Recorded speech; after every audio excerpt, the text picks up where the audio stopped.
Adapun Abraham telah tua dan lanjut umurnya, serta diberkati Tuhan dalam segala hal.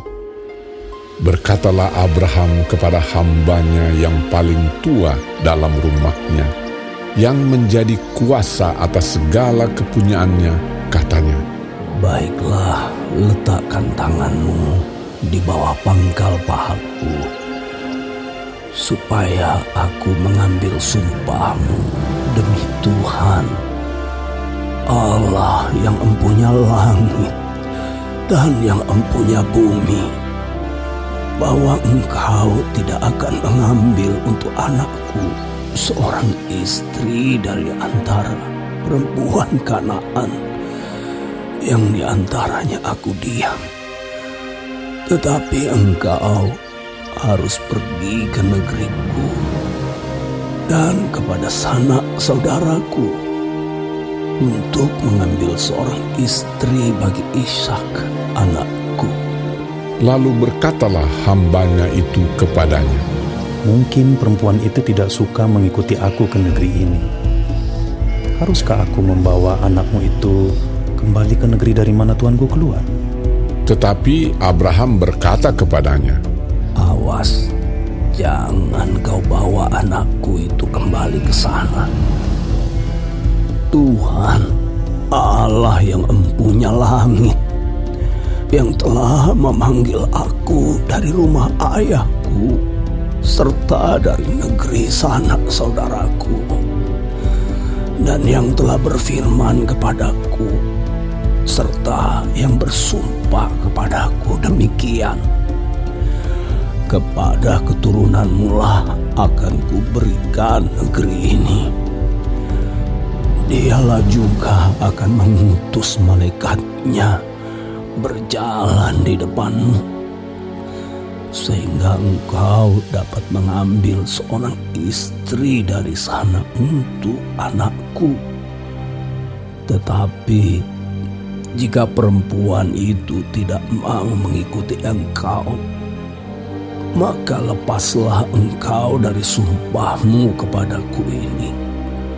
Hanya saja, janganlah anakku itu kau bawa kembali ke sana." Lalu hamba itu meletakkan tangannya di bawah pangkal paha Abraham, tuannya, dan bersumpah kepadanya tentang hal itu. Kemudian hamba itu mengambil 10 ekor dari unta tuannya dan pergi dengan membawa berbagai-bagai barang berharga kepunyaan tuannya. Demikianlah ia berangkat menuju Aram, Mesopotamia, ke kota Nahor.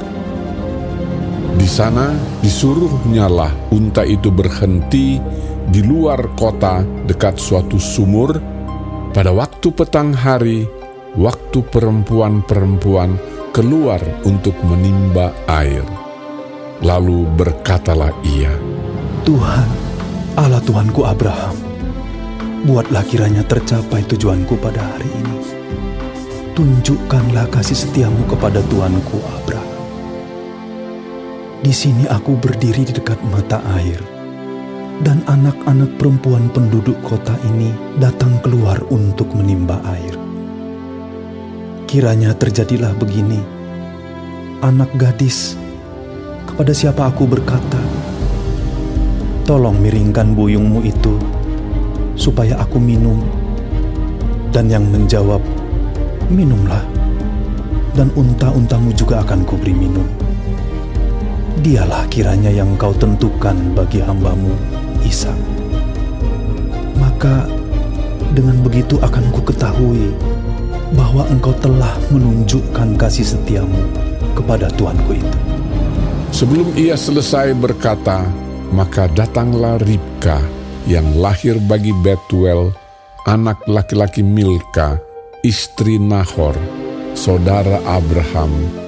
Buyungnya dibawanya di atas bahunya. Anak gadis itu sangat cantik parasnya, seorang perawan, belum pernah bersetubuh dengan laki-laki. Ia turun ke mata air itu dan mengisi buyungnya, lalu kembali naik. Kemudian berlarilah hamba itu mendapatkannya serta berkata, "Tolong beri aku minum air sedikit dari buyungmu itu." Jawabnya, "Minumlah, Tuan." maka segeralah diturunkannya buyungnya itu ke tangannya, serta diberinya dia minum. Setelah ia selesai memberi hamba itu minum, berkatalah ia, "Baiklah, untuk unta-untamu juga kutimba air, sampai semuanya puas minum." Kemudian segeralah dituangnya air yang dibuyungnya itu ke dalam palungan, lalu berlarilah ia sekali lagi ke sumur untuk menimba air, dan ditimbanyalah untuk semua unta orang itu. Dan orang itu mengamat-amatinya dengan berdiam diri untuk mengetahui apakah Tuhan membuat perjalanannya berhasil atau tidak. Setelah unta-unta itu puas minum, maka orang itu mengambil anting-anting emas yang setengah sikal beratnya, dan sepasang gelang tangan yang 10 sikal emas beratnya, serta berkata, "Anak siapakah engkau? Baiklah, katakan kepadaku, adakah di rumah ayahmu tempat bermalam bagi kami?" Lalu jawabnya kepadanya, "Ayahku Betuel, anak Milka, yang melahirkannya bagi Nahor. Lagi kata gadis itu, Baik jerami, baik makanan unta, banyak pada kami. Tempat bermalam pun ada." lalu berlututlah orang itu dan sujud menyembah Tuhan serta berkata, "Terpujilah Tuhan, Allah Tuanku Abraham, yang tidak menarik kembali kasih-Nya dan setianya dari Tuanku itu. Dan Tuhan telah menuntun aku di jalan ke rumah saudara-saudara Tuanku ini." Berlarilah gadis itu pergi menceritakan kejadian itu ke rumah ibunya. Ribka mempunyai saudara laki-laki, namanya Laban. Laban berlari keluar mendapatkan orang itu ke mata air tadi. Sesudah dilihatnya anting-anting itu dan gelang pada tangan saudaranya, dan sesudah didengarnya perkataan Ribka, saudaranya, yang bunyinya, "Begitulah dikatakan orang itu kepadaku." ia mendapatkan orang itu yang masih berdiri di samping unta-untanya di dekat mata air itu dan berkata, "Marilah engkau yang diberkati Tuhan, mengapa engkau berdiri di luar? Padahal telah kusediakan rumah bagimu dan juga tempat untuk unta-untamu." Masuklah orang itu ke dalam rumah, ditanggalkanlah pelana unta-unta, diberikan jerami dan makanan kepada unta-unta itu, lalu dibawa air pembasuh kaki untuk orang itu dan orang-orang yang bersama-sama dengan dia.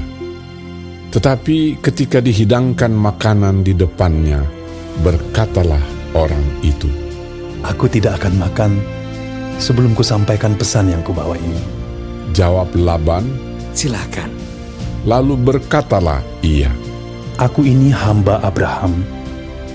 Tuhan sangat memberkati tuanku itu, sehingga ia telah menjadi kaya.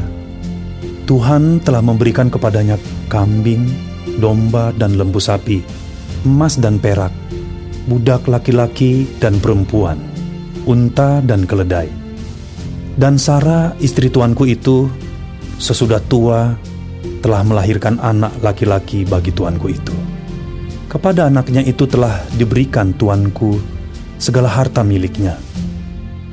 Tuanku itu telah mengambil sumpahku, engkau tidak akan mengambil untuk anakku seorang istri dari antara perempuan Kanaan yang negerinya kudiami ini. Tetapi engkau harus pergi ke rumah ayahku dan kepada kaumku untuk mengambil seorang istri bagi anakku." Jawabku kepada tuanku itu, "Mungkin perempuan itu tidak mau mengikut aku." Tetapi katanya kepadaku, "Tuhan, yang di hadapannya aku hidup, akan mengutus malaikatnya menyertai engkau, dan akan membuat perjalananmu berhasil, sehingga engkau akan mengambil bagi anakku seorang istri dari kaumku, dan dari rumah ayahku. Barulah engkau lepas dari sumpahmu kepadaku. Jika engkau sampai kepada kaumku, dan mereka tidak memberikan perempuan itu kepadamu, hanya dalam hal itulah engkau lepas dari sumpahmu kepadaku.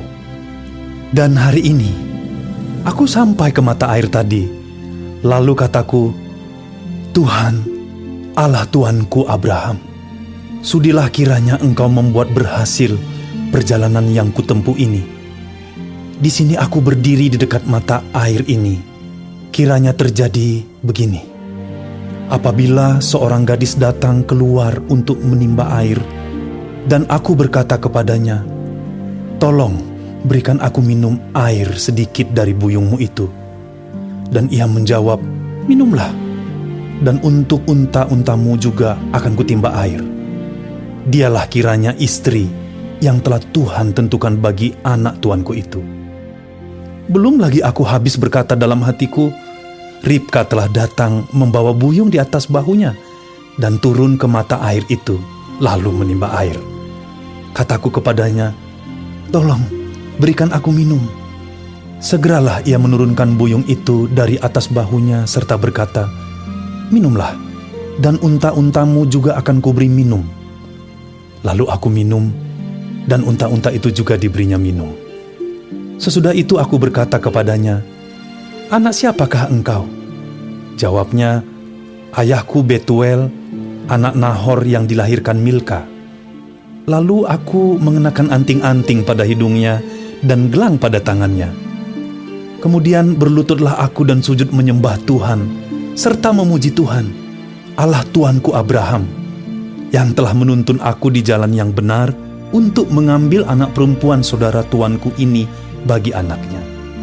Jadi sekarang, apabila kamu mau menunjukkan kasih dan setia kepada tuanku itu, beritahukanlah kepadaku, dan jika tidak, beritahukanlah juga kepadaku, supaya aku tahu entah berpaling ke kanan atau ke kiri.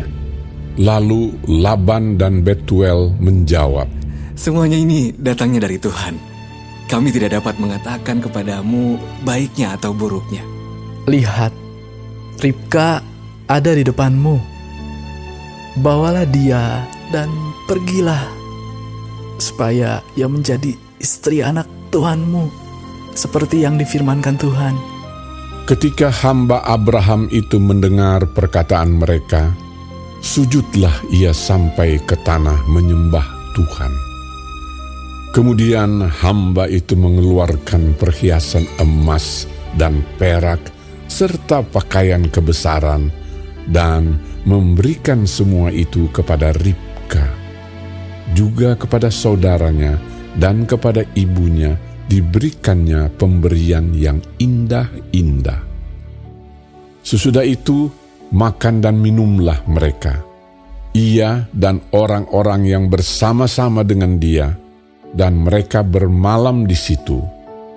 Paginya sesudah mereka bangun, berkatalah hamba itu, "Lepaslah aku pulang kepada tuanku." Tetapi saudara Ribka berkata, serta ibunya juga, "Biarkanlah anak gadis itu tinggal pada kami barang 10 hari lagi. Kemudian bolehlah engkau pergi." Tetapi jawabnya kepada mereka, "Janganlah tahan aku, sedang Tuhan telah membuat perjalananku berhasil. Lepaslah aku, supaya aku pulang kepada tuanku." Kata mereka, Baiklah, kita panggil anak gadis itu dan menanyakan kepadanya sendiri. lalu mereka memanggil Ribka dan berkata kepadanya. Maukah engkau pergi beserta orang ini? Jawabnya, Mau. maka Ribka, saudara mereka itu, dan inang pengasuhnya beserta hamba Abraham dan orang-orangnya dibiarkan mereka pergi. Dan mereka memberkati Ribka, kata mereka kepadanya, "Saudara kami, moga-moga engkau menjadi beribu-ribu laksa, dan moga-moga keturunanmu menduduki kota-kota musuhnya." Lalu berkemaslah Ribka beserta hamba-hambanya perempuan, dan mereka naik unta mengikuti orang itu. Demikianlah hamba itu membawa Ribka lalu berjalan pulang. Adapun Ishak telah datang dari arah sumur Lahai Roi. Ia tinggal di tanah Negeb.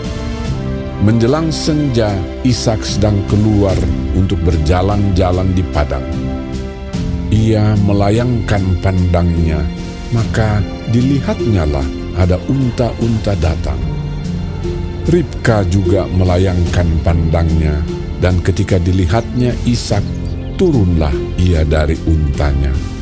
Katanya kepada hamba itu, "Siapakah laki-laki itu yang berjalan di padang ke arah kita?" Jawab hamba itu, Dialah tuanku itu. Lalu Ribka mengambil telekungnya dan bertelekunglah ia. Kemudian hamba itu menceritakan kepada Ishak segala yang dilakukannya. Lalu Ishak membawa Ribka ke dalam kemah Sarah, ibunya, dan mengambil dia menjadi istrinya. Ishak mencintainya, dan demikian ia dihiburkan setelah ibunya meninggal.